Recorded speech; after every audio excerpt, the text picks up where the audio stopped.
The Mazda 3 hatchback may seem quite familiar to you, and this may seem like we've done this before, but there's something special about this particular car. If you come around over here, you'll see, what does that badge mean? 100 years, 1920 to 2020. And in fact, you've even got a very, very special wheel cap. Look at that in the center of these black 18-inch mags. Because this is not just a standard Mazda 3 hatch. It's based on the 3 Astina, the top-of-the-range version.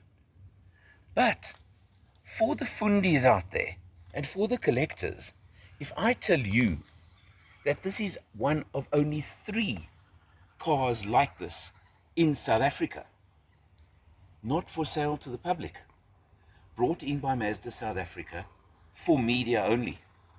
Sorry guys, you can't get one of these. Just the way it is, but I've got my hands on one of the 3. Mazda, 100 years. A lot of the motor manufacturers have been celebrating anniversaries lately. Mazda hit 100 years. Not of making cars, they made cork, believe it or not, the company was formed to do. But celebrating their centenary in any case. And they made a range of special models. They did 100 anniversary versions of pretty much the whole range. But Mazda South Africa decided to bring in 3 of these. So you've got the very, very standard Mazda 3 hatch body. You know what it's like. Pretty slanted at the back. You can see almost coupe-esque lines at the rear.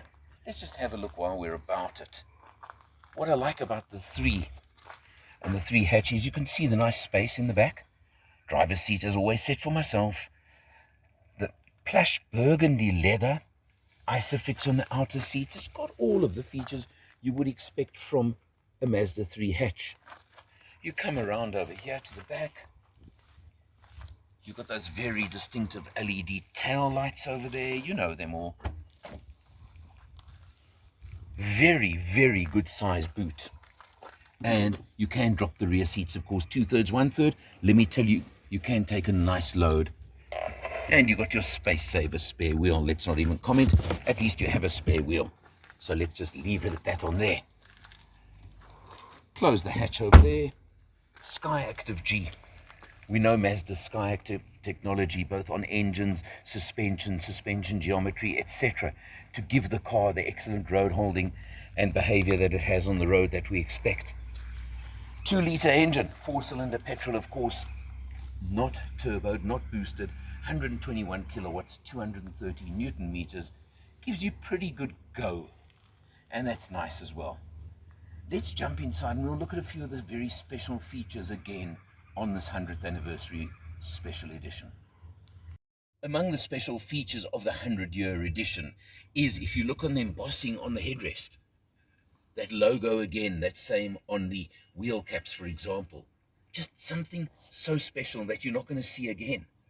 And if you look at the dashboard and you check out over here, look at the two-tone on the dashboard with this creamy white color over here. Again, it just looks so good. It's repeated on the door panels as well. So you've got that. And then if we swing the camera right down, and sorry, it's winter, so there's a little bit of dirt and dust on the mat. But look on the mat. You've even got the 100 years logo on the mat there as well. All these little things, but they add up to make something very, very special in my book, especially when I keep saying to you, it's one of only 3 in South Africa.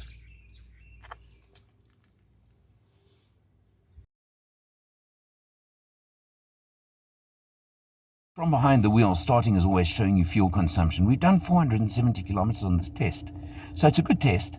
7.1 liters per 100. Now that is overall driving, all kinds of conditions, all kinds of usage. I think that's a pretty fair number for a car of this sort with that 2-liter engine. I don't have any complaints about that. You've got a lot of the switches down over here as well. You can see the I-stop. I can switch it off. I love that. Makes a difference to me. Memory on the seats as well. The buttons are there. So you've got those over there.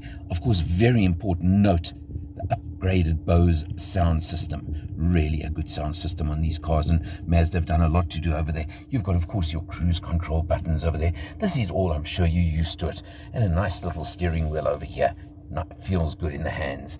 You come across, we showed you already, the white treatment on the dash over here. And of course, you've got your lovely big center screen over there. You can see I've set it on navigation at the moment, but press the button and there you have.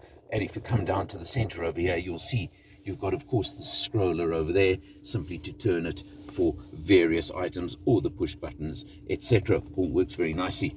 Instant mute over there if you want it. Again. And while we're down here, let's look. You've got your 6-speed automatic gearbox. It's the standard Mazda one. I'm very happy with it. I've got no complaints. But I'll tell you, as I always do, just don't touch that switch. Simple as that. I don't use it. I don't like it. I'll put it that simply.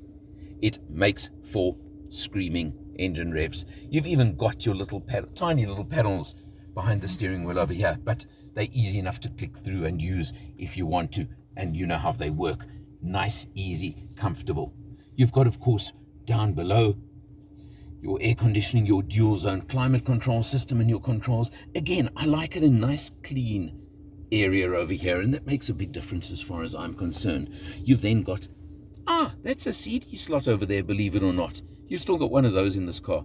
Okay. And a USB over there, nice and easy. And a really nice place over here for putting your cell phone. Not inductive charging, but it's certainly a good spot for it that works well. Mazda have this interesting center console over here, which you can slide back like that, so you can move the armrest as you want, or you can just flip it open like that. And good stuff, another USB and a 12 volt over there. So again, you've got what you need in the car, and I find that very, very useful. This particular car also has a sunroof fitted. Panoramic roof would be nice, wouldn't it? But anyway, it's got the sunroof, and I think it's pretty nice. And I've got to mention these sport seats. Wow. Electric adjustment for the driver, not for the passenger, but anyway. But they really are comfortable. They grip. They're not too tight, so even if you're slightly bigger, you will be pretty comfortable in this car. The interesting thing about this 7th generation Mazda 3 that I find quite interesting is the fact that when they launched it, it was the first model where Mazda really stated their mission about going to upmarket, becoming a prestige manufacturer, premium manufacturer. And at the time, we all commented about how premium this particular car felt and how the Mazda 3 had been a big step up in that premium feel. I still feel that. I still think this car, driving it for 470 kilometers in the last week, has given me that premium feel. It has proven the fact, and now 2 odd years down the line, is that it has got that lovely, luxurious, comfortable feel, comfortable drive, all those features you want from a car that comes into this category now. And Mazda, I think, are boxing very hard to move up into that category. And I think they're going to do well. That 2-liter engine, no, it hasn't got turbo, a lot of people comment, but it's got quite a throaty little roar to it when you just rev or pull off even, depending on how you drive. And it's just got that nice, let me open a window and you'll get more of the sound when you just kick the accelerator slightly. And it's a nice little sound. Well, if you want an Estina minus the 100th anniversary touches, they're about 493,000 Rand right now. But sorry, one like this, you're not going to get your hands on. Unless somehow you can persuade Mazda when they have finished all their promotional work with these 3 cars. I wonder what they'll do with them.